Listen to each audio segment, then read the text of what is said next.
Welcome back. What did we do last class?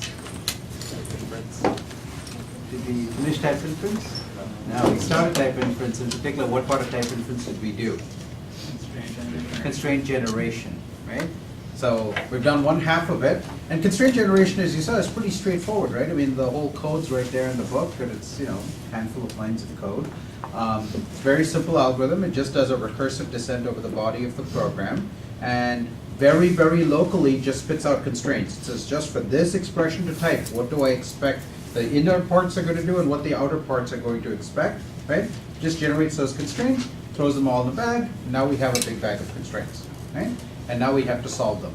And what I told you, I think last class or maybe the class before that, is I gave you a sneak preview of where we're trying to go for solving these, right? So we have, how many different kinds of terms? Do you remember from the notes? How many different kinds of terms do we have in these constraints? 2, 3, 4. Well, what are the left and right hand sides of the constraints? First of all, the constraints are what? They represent what? The type of expression. Yeah, but they have two parts. Each constraint has two parts that are joined by equality. They're equality constraints, right? So we can also have inequality constraints, but these happen to be equality constraints. They say this thing had better be equal to that thing, right? Okay, so they're equality constraints.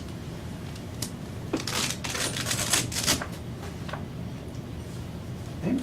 And so there's two sides to each equality constraint, and there's the same kind of stuff appears on both sides, okay? And there are 4 different kinds of things that can appear on each side. So it can either be a variable, okay, identifier / variable, right? So it's a binding instance. It says this identifier here had better have the following kind of structure, the type of this identifier. It could be an expression, right? It says the type of this expression had better be the following kind of thing. It's constrained in some way. Or it could be a base type. Okay? And in our language we have only one, which is number, but you could easily imagine that you also have booleans and strings and all these other base types. Okay? Or it could be a constructed type. Okay? In our language, again, I've given you only one for simplicity, but also once you see how it works for one, you can also easily see how it works for many. Right? So if you have, what other constructors might we have? 2 data types. Yeah, all of the data types, right? So intrinsic data types like list of and vector of and so on, but also ones that you might create yourself. You define a binary tree, now that's a constructor of one position, right? Binary tree of alpha, right? Okay, so far so good? So we have 4 different kinds, essentially, right? Variables, expressions, base types, and constructors. This is actually, the algorithm we're going to see is an instance of a much more general algorithm. I shouldn't say more general. We're going to actually see the same algorithm, but it's used in much broader context. And typically when you use it in a broader context, you just assume there's 3 kinds of things. There's stuff that needs to stand for something else. Okay, so both you can see that both variables and expressions are the same kind of thing, right? They're basically names for things, right? And then there's base types and there's constructors.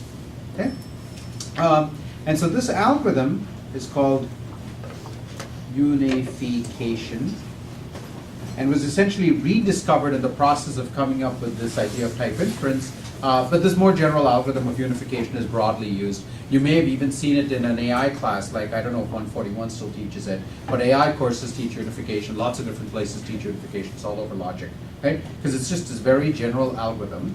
And as I hinted, there's another name for this algorithm. Well, not exactly for this algorithm, but it's awfully reminiscent with another algorithm you studied, which is Gaussian elimination, right?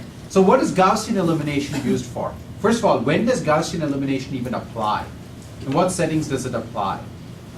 Remember? Gaussian elimination? You did it basically in high school, right?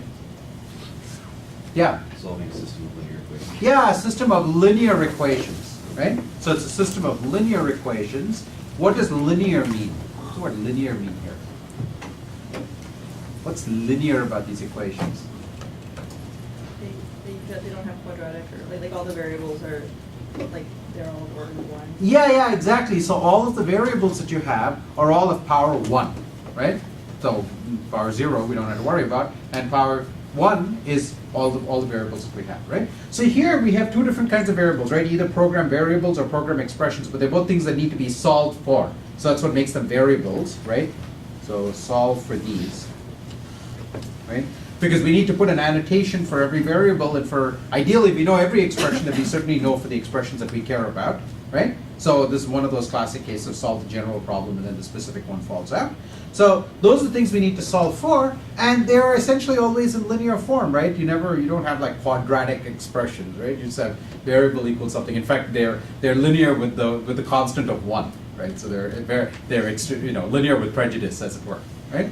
Okay, so we have linear things, and then we have these things that are constructors, right? So they're like our little functional forms. So the algorithm I'm going to show is kind of reminiscent of Gaussian elimination, and for good reason. Okay? But don't get too caught up on the, we're not going to divide by 7 anywhere or anything like that, right? So don't get too caught up in the analogy. Okay, so what do we have? We have a set of constraints. Each constraint is an equality. Each equality has 2 terms. Each term is one of these things. Okay? That's our setup. So we saw last class an algorithm that's going to go off and generate this set. And now if we can come up with an algorithm that actually solves the set, then we can go back and do what we started out doing. Remember, I told you that the point of type inference was to assume you had an explicitly typed language and then put all of the annotations in place as a convenience for the programmer. Okay? It will turn out that the algorithm we're going to use, this combination of two algorithms, constraint generation and constraint solving, is actually going to give us types in such a way that had the type checker found an error, this would also find an error, and therefore we don't need to actually run the type checker afterwards. Right? It's going to give us types and say, if this gives us types, we don't have to worry, there won't be any type errors according to the original type checking algorithm. Okay? So in fact, it is the case that when you use ML, for example, once it does inference, it doesn't then go off and re-type check your program. It's actually done. Okay? And what we're going to see before the end of class actually gives us better types that we could have come up with ourselves. Okay? So hold on to that. That's going to be a nice little twist at the end. Okay, so this is kind of easy, right? Because we have, 4 cases on one side and we have 4 cases on the other side. So all we need to do is consider 16 different cases. Okay? Yes? All right, so we'll consider, fortunately we'll have to consider fewer than 16. That would be a little annoying. Now, let's ask the following question. What do we expect to be the output of unification? So unification is going to, unify is going to take as its input a set of constraints. Right? And we've explained exactly what that type is. Okay? What's an output? Set of values. A set of? So that, like the answer, so that's like the values to plug into those like variables. Yeah. In other words, Right? so it's a set of values to plug into which values for which variables?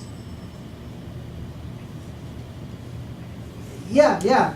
Mapping from variable to... Yeah, exactly. So you need to keep those paired up together, right? Obviously, yeah. So it's a mapping from variables to values. Now, when we say variables, we mean things to solve for, right? So things to solve for to the values. Now, what are the values? Yeah, so we have to be a little clear about this. So it's going to be a mapping. So it's going to be a mapping, right? From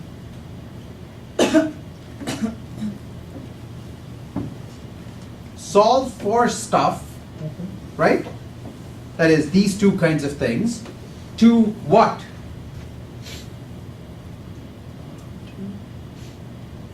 To Base types. base types? Constraints. Only base types? And the constraint, like the constructor. So, I mean, only base types means the only types we're allowed to have in our programming language are, you know, no variable can ever have like a function type, Yeah, the bottom two. right? So the bottom two. So let me call that constructed to avoid, okay? So this is what we're solved for, right?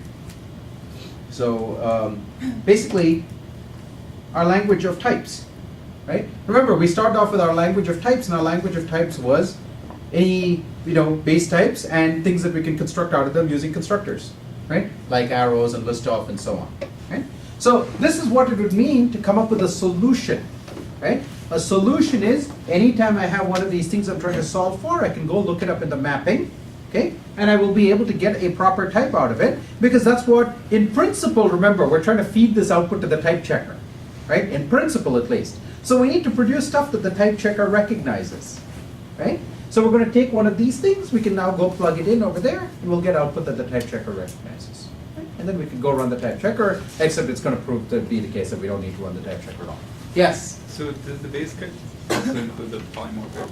Yeah, so then there's the question about what do we do about type variables, right? So we might end up with things that have type variables in them. So we need to be a little broader than just the base types, right? Now, one thing we really don't want is, it would be unfortunate if I go look for, you know, the type of X and I get back, it says, oh, the type of X, well, that's just the type of X, right? It's an arrows to type of X. Well, that would not be helpful, right? So there's some additional constraint that, you know, the variables on the right-hand side are not the same as the variables on the left-hand side, right? That things sort of go in one direction, we don't end up with cycles. Okay? How would we end up with such a case? How could we possibly end up with something that says the type of something is, you know, type of something to alpha? How could that happen? Have we ever seen such an expression?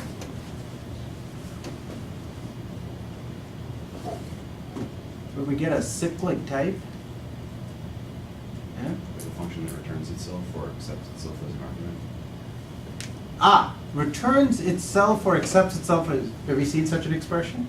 Why combination? Omega, right? Okay. Yeah, so our little, we had a little omega and we had this thing which was composed of two of these things, right? Okay. And remember, the whole problem was we said we couldn't even ascribe a type to it because we tried to write down a type, we'd get something that's infinitely long, so this is not a typable term, and that led to our discussing, you know, terminating programs, all programs terminate in the simply typed language, right? So if you tried to type infer for this, right, which is what we actually did on the board, right? We tried to infer the types. We didn't use an algorithm, but it was basically this algorithm. We wrote down constraints. We said, let's assume we have T1 and T2, and then what does omega take as an argument? It takes its own kind of thing. So T1 is now equal to T1 to T2, and so we get this infinite regression, right? So if we now try to do type inference of that term, we would actually get infinitely long types. So we can't. Okay?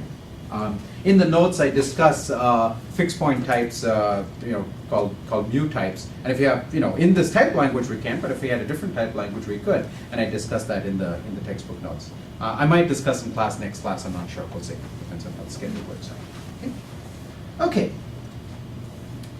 So the way the algorithm is going to work, the way the unify algorithm is going to work. We have this set of constraints, right? We think of it as a list if you want to represent it as a list. We're going to pick off a constraint at a time. Okay? So pick off one constraint and try to exhaust that constraint, right? See if we can just sort of get rid of that constraint. And ideally, we want to pick off a constraint, get rid of all the stuff from all the information from it, and then just, you know, recur onto the remaining constraints. And when we have no constraints left, if we can keep picking one off and recurring, then we'd be done. Okay? So the termination argument is pretty simple. Pick one off, get rid of all the information that is available in that constraint, and if we can get rid of all of it, and we can move on to the next constraint, eventually we will run out of constraints, and that's our termination case. So what we're trying to produce is one of these mappings, and there's a name for this mapping. This is called a substitution. Okay? And it's conventional to write it with that thing, which is a theta. So we're trying to produce a substitution, and so as you might guess, the right way to think about this algorithm is Unify really has a helper function which starts off with all of the constraints and the empty substitution, and it keeps producing, adding things onto the substitution as it recurs down the set of constraints. And when it's done, it just produces, when it says, when the input is empty, it says whatever substitution I have as my accumulated substitution is the one that I produce. Okay? Classical accumulator. Now there's actually two ways to implement the substitution. One way is in a sort of more functional style, which is what I do in the book. Another way is to say, look, these things over here, I could just make them be, honest to goodness, mutable things like boxes. And then every time I resolve one of these variables, I'll just mutate the box, and then all copies of the box that are sitting in the substitution will automatically get updated. That works really well. It's nice and efficient.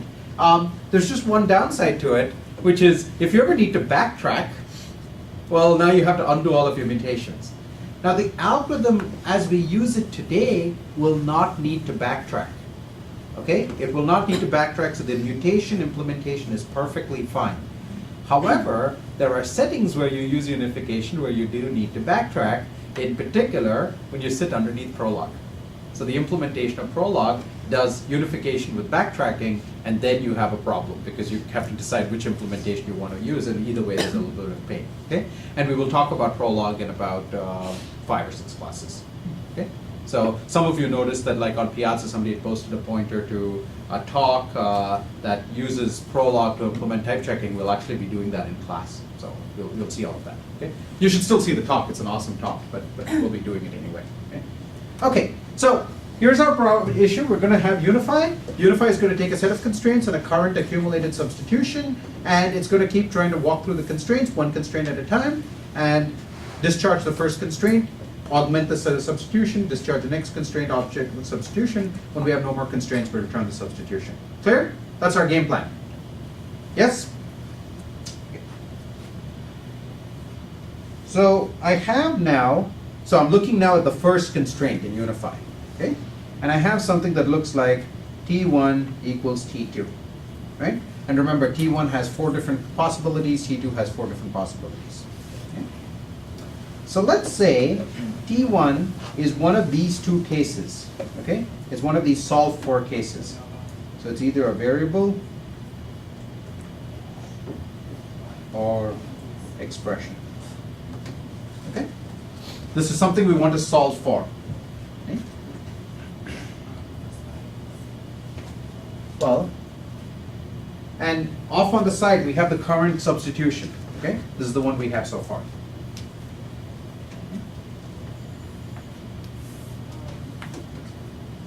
What might we do? Yeah? Well, if T2 is one of the solved for types, we just recommend substitution. So if T2 is one of these 2 things, right? One of the solved for things, right? Then we can just add T1 equals T2 to our substitution, right? That's exactly the form that our substitution wants it to be in, right? Now, that's almost exactly what we want to do. Okay? There's just one catch. What if T1 is already in the current substitution? I mean, substitution is mapping some of these variables to things, right? And remember, each of these things may show up multiple times, right? Remember, if you take a plus expression, for example, we're going to generate a constraint on the left sub-expression, but then we're also going to recur on the left sub-expression, which might be a complex expression. So it might generate constraints going up and constraints going down. So we could have multiple ways in which we could have a constraint for each of these things. So what do we do if it's already in there? Yeah? If the type that's already in there doesn't match, then you have an error. Yeah, so if the type that's already in there doesn't match, we have an error. Otherwise, Then that's fine. well, if it's exactly the same, then what? It doesn't matter. It has no impact at all, right? The substitution we have is still valid, okay? And we've added no new information to it. We've simply confirmed our belief that T1 has exactly whatever type it has, okay? But now we're stuck with this question of how do we know when 2 types are equal? We have to think about that for a moment, okay? So let's hold off to that for a moment. So that's basically the idea, right? If basically what's already in the substitution is equal to what we're claiming it needs to be, well, another way to think about it is there's something that's already in the substitution, right? What we want to know is it equal to whatever T2 is? Do we have an engine that takes equalities and resolves them for us? That's what unification is, right? Unification is take these two things and check whether they're equal, and if they are, give me a substitution, otherwise report an error. So we could just say, if T1 is in that, okay, then add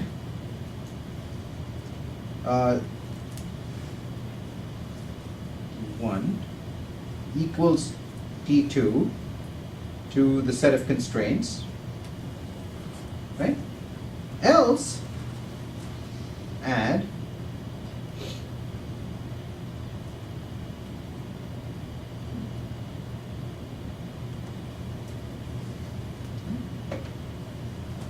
so if it's not already in the substitution, then clearly we just add this, right? This is exactly what it means to be in substitution. Just add one more of these things to the substitution, okay? But if it is already in there, pull out what it's bound to and make sure that that's equal to T2, okay?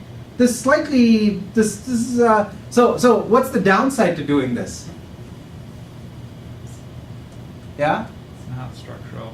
It's not structural. Our termination argument's a little more complicated, right? Because we were always going to peel one off, and now instead of just peeling one off, we peeled one off and put something else back in, right? But have we made some progress? Progress? Yeah. T1, theta T1 and T2 are both, they're not variables or expressions. That's right. So we are actually making a little bit of progress, but the counting becomes a little more tricky, right? Because now our count is not simply, our termination proof is not simply how many constraints do we have, but it's this more complicated thing in terms of the number of variables that we have floating around, and we've now shrunken the number of variables we have floating around. And eventually, if we can say, look, the number of variables goes down to 0, or to some number that's fixed, at which point the substitution gets returned, then we're okay. Okay? Okay. So this is kind of like what you do with Gaussian substitution, right? If you see a variable, then just replace it, right? Now there's actually a slight subtlety over here, which is when you add T1 to T2 to theta, let me ask you to go back to Gaussian substitution. If I see my first equation now is x equals 17, right? Okay, well, I now know what the value of x is. But what else do I have to do when I'm solving simultaneous equations? I have a whole bunch of equations, and now my top equation says x equals 17. So I now record the fact that x is 17, but I also, yeah? Substituted in the others. Substitute it in all of the rest of the equations, right? So the same way, I have to add this, okay, and replace T1 in. Okay? I've already recorded some information which might have still some T1s floating around, right? Because we gave ourselves the ability to have variables in the output. So now I have to go through and just substitute all of those places. That's the part that is annoying and inefficient when you do the functional version, is trivial when you do the imperative implementation, because there's a box, and if I update this box over here, all of those boxes that are pointing to the same place up in the substitution all automatically get updated, right? But that's also exactly the thing that's difficult to unroll if you need to backtrack, right? So for this implementation, works great. If you need to do backtracking, nuisance. Question so far? So this is why I'm giving you the Gaussian analogy. We first record this as the answer, but we have to then go through and rewrite all of the ones that are already there on substitution. Yeah. Could you do both by having each box have like a stacked default history of the values for it? Oh, that's an interesting idea. So what our box is actually not a single element, but it's a box of a stack, and then we have to just remember to go and unpeel off for this one variable, and then everybody sees that stack get peeled back. Something like that. That's an interesting idea. You should think about that. Yeah. It might even be that some implementations work that way. Yeah. Do we also want to replace T1 in the constraints or just data? So do we need to replace T1 and all of the remaining constraints as well? Yeah. We're gonna encounter those in. Eventually we're going to get there, at which point we'll run into T1, in which case we'll get to this case, right? Okay, good. Okay, So notice, how many cases have we knocked off?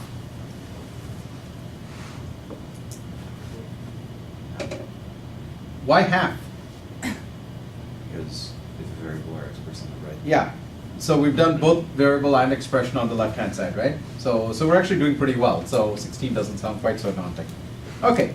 So it's a variable or expression, then we're going to treat it uniformly. Okay. Okay. What's the next case? It's a base type.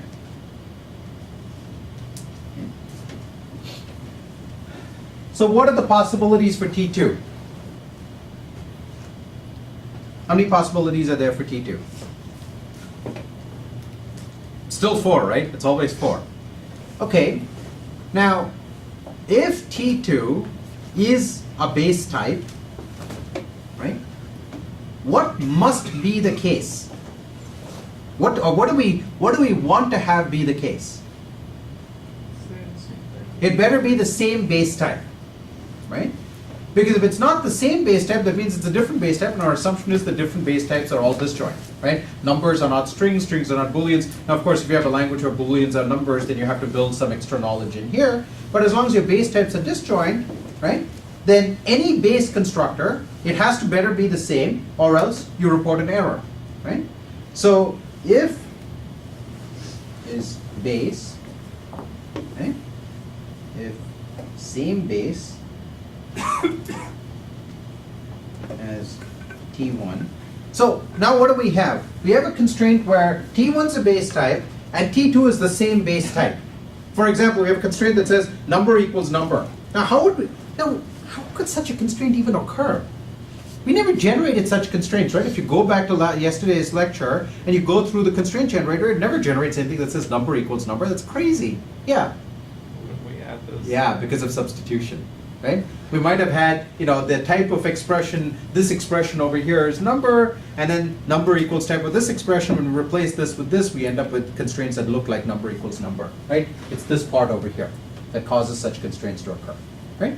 So it's just redundancy, right? It's just confirming something we already know. So what do? We have a constraint that now says number equals number. What do we do with that constraint? Yeah? Toss it out, ignore it. It's certainly true, right? It doesn't violate any facts. It doesn't cause a type checking error, but it doesn't add any knowledge either. Right? It's certainly it's an axiomatic truth. Okay? So if it's the same type, ignore, meaning just move on to the rest of the constraints. Else, what do? Yeah, if it's not the same base type, now we have a type error right here, right? Otherwise, we have an error. Okay. So if T2 is a base type, that's our logic. What if T2 is a constructed type? Like T2 is an arrow type or a list off or something like that. Yeah. And it's not the base type, it's a type error.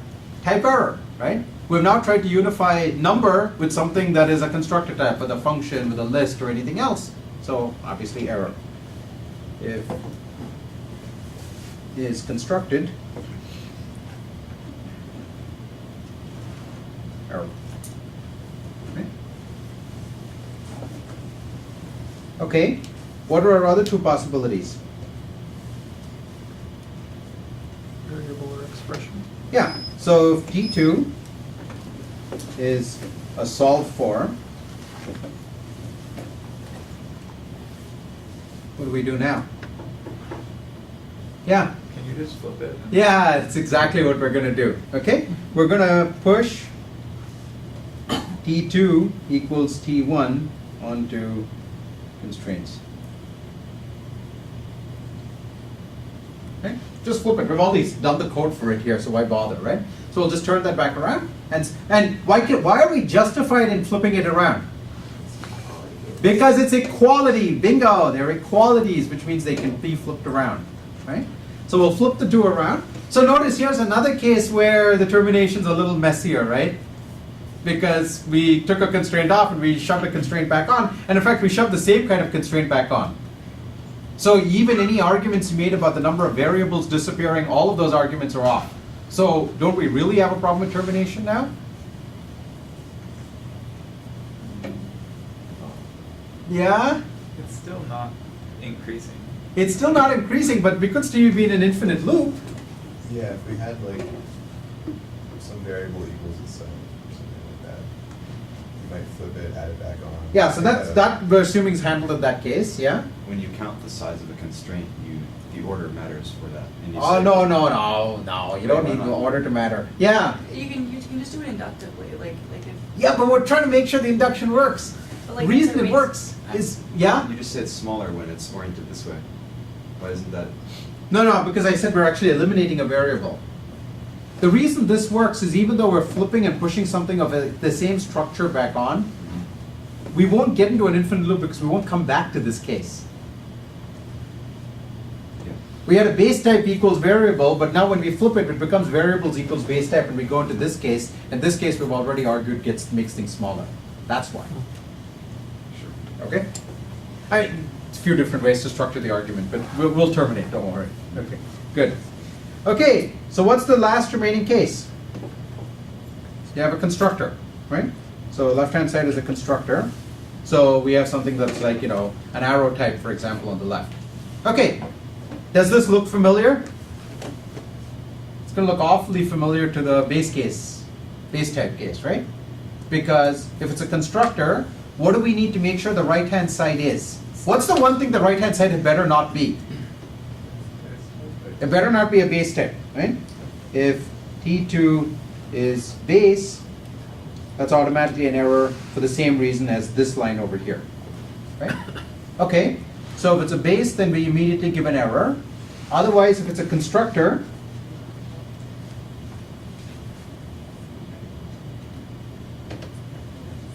then if it's the same constructor, right? So it's basically this argument again, right? If it's the same constructor, that's, well, hold on. Can you have like a generic type that gets sort of like filled in? Well, that's what our variables are, right? Yeah. So if it's a constructor, what else do we need to worry about? A constructor is different from a base because a constructor has subtype expressions, okay? So if it's the same constructor, we still have to recur on the sub-expressions because they still need to be unified, right? So if I have something of the form T1 left to T2 left, okay, and here I have T1 right to T2 right, right? I still need to push T1 left equals T1 right and T2 left equals T2 right back onto the set of constraints. So here you can get into it. Sorry? So here you can get into it. Will I? Well, if you have like the omega situation, Well, or you're guaranteed not to. well, we'll get back to the omega situation, okay? Here, I still know that I'm making things smaller, right? Because I've removed the arrow, right? If you look at the size of the size of the trees, right? These were subtrees, right? So now I've added 2 more constraints in place of 1, but I've taken away the arrow, so I've actually made my constraint smaller. Okay? So my termination argument will still work out. So we'll get to the omega case in a moment. Okay? We'll see where that comes up. Okay. So otherwise, we end up with I have a variable, and we just flip it around and do the same thing we did before. Okay?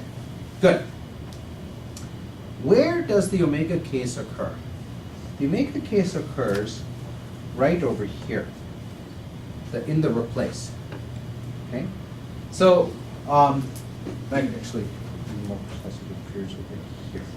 Okay, when we do that substitution, we're going to have an equation that looks like T1 equals T1 to alpha, and if we now replace T1 with T1 equals alpha, we've now violated our assumption of the substitution, which is we've replaced all of the variables in it, right? So there's actually something that is done over here called an occurs check, which is to say, before I put T1 in the substitution, see whether T1 appears on its right-hand side. Okay? If it does, you actually bottom out with an error right there. You say, I'm sorry, I cannot do unification at this point because you've created something that's basically infinitely large and this is not a valid solution. Okay? It's not solvable through this means. Right? So you have to do something called an occurs check right there, and this occurs check issue will show up again when we get to prologue, so remember this. Okay? So we do this of course check at this point, and I mean, you got to be a little careful about two-way cycles and so on. If you think about it a little bit, you can figure out how to generalize. Okay, 2-step, 3-step cycles. But this is where you make sure that you're not actually in the omega situation. Okay, good.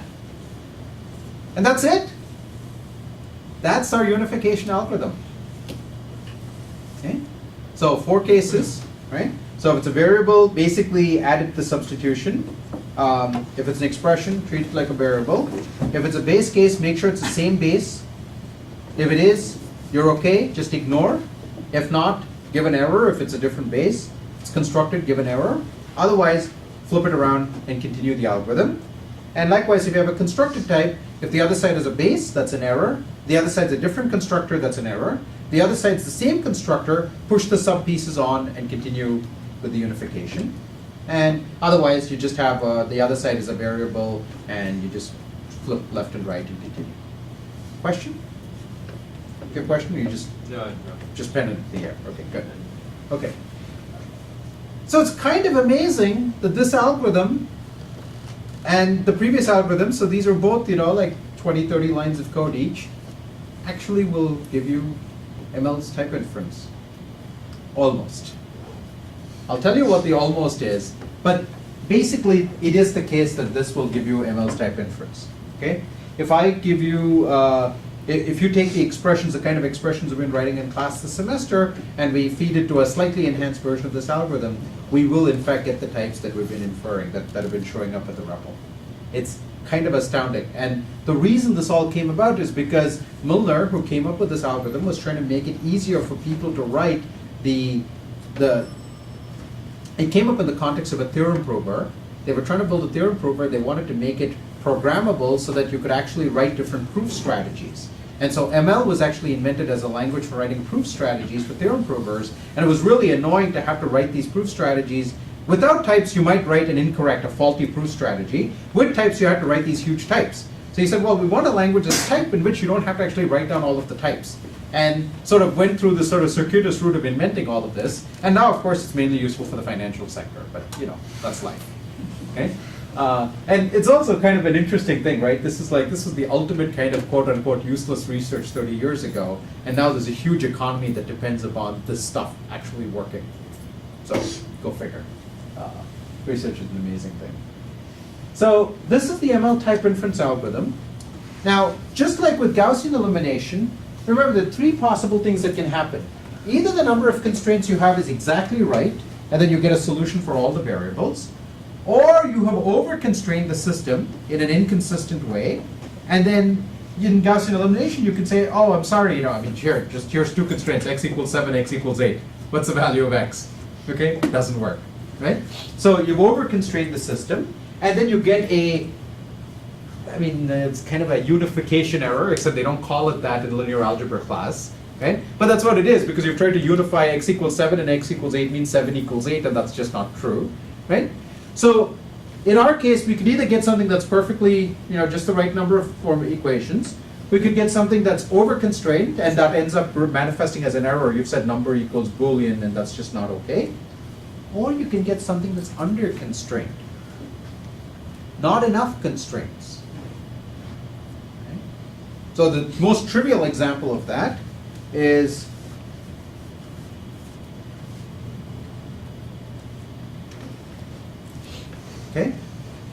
under constraint system. I haven't said anything about, I haven't given you enough constraints for you to give a definitive type for x, for the argument type or the return type, which would be the same in this case. Right? Now, if I apply it to something, well, then you might be able to say more about it. But in this state, it's not enough constraints. So the nice thing is, in this case, unification will simply say, well, let's just call, it's basically, it's the type of x to the type of x. Whatever the type of x is, that's what it is, right?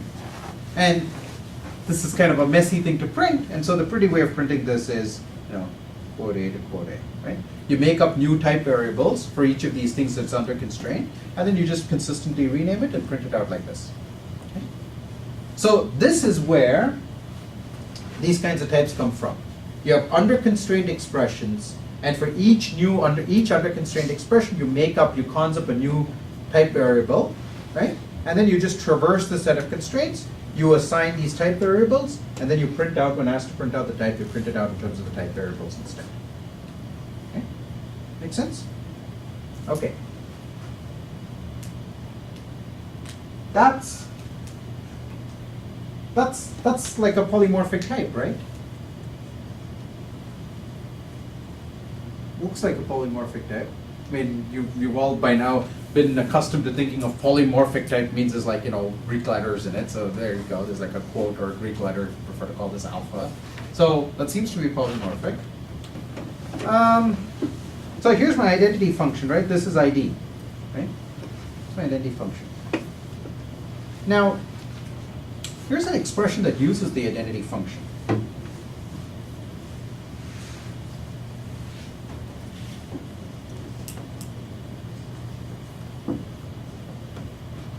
This is not, by the way, the world's most useful program, but what's it saying? If ID is applied to true, then ID applied to 5, otherwise ID applied to 6. Now ID is a polymorphic function, right? So clearly this is a perfectly well-typed program. Okay?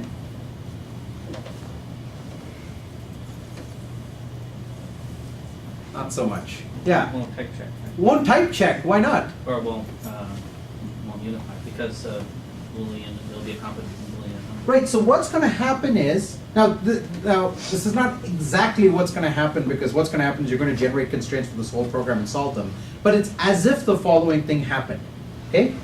When you generate the type for ID, it comes out to be some alpha to alpha, okay? Alpha is going to unify in one place with true, with the type of true, and another place with the type of 5, right? So somewhere we're going to get a constraint that says alpha, so quote A is equal to bool. And here we're going to say quote A is equal to number. Here we're going to say quote A is equal to number, right? And that suggests that number is equal to bool, which it most certainly is not. So you will, in fact, if you take this program and try to type check it, you will get a type error.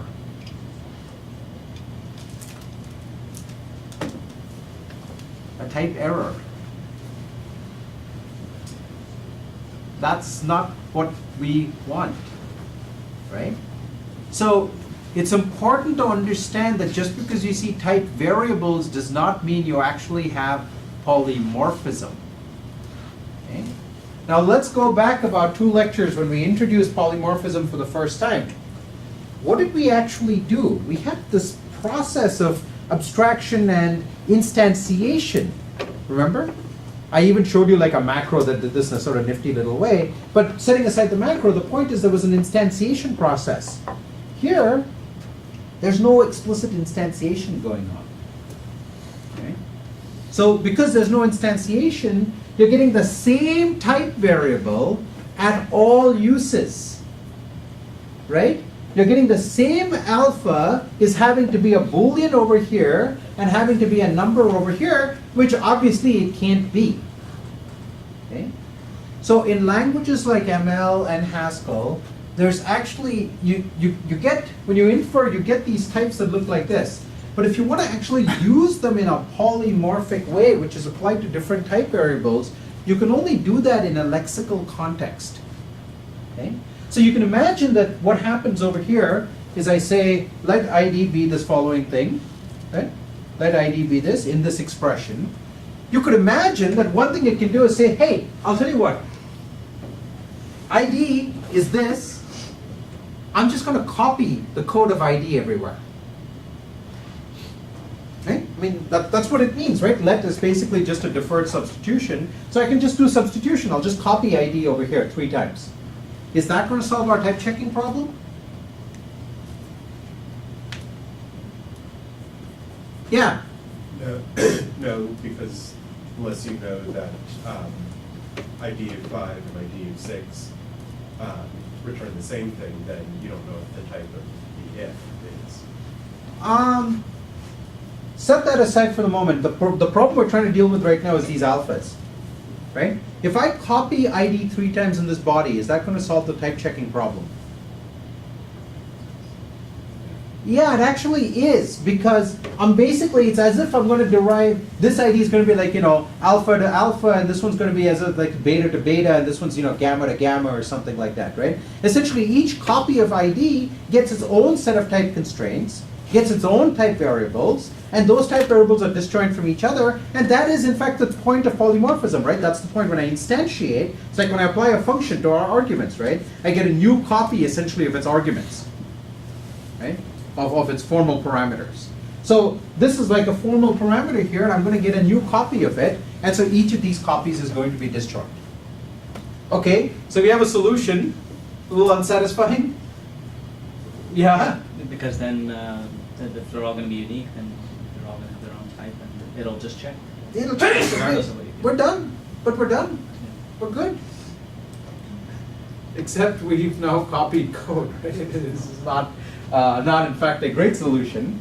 So, but that's the essence of the idea, right? That's the essence of what we were getting when we did type instantiation through applying polymorphic functions, right? When you apply a function, you basically get a fresh copy of all of its formals, right?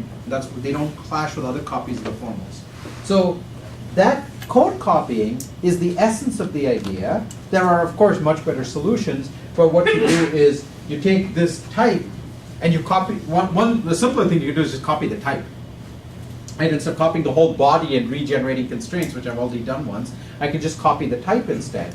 So now I'm stepping away a little bit from the pure infer and solve, right? Because I inferred, I solved, but then there's some additional step of copying, and I'm going to copy and make, alpha 1 to alpha 1, alpha 2 to alpha 2, alpha 3 to alpha 3, then I'm going to solve again. So the algorithm's actually a little more complicated, right? So the textbook thing that I'm showing you will work great. It'll generate, even for this, it'll generate a type like alpha to alpha, but if you use it in a truly polymorphic way, it will give you type errors. You have to do something more sophisticated. Isn't this basically the same issue as the hygiene issue?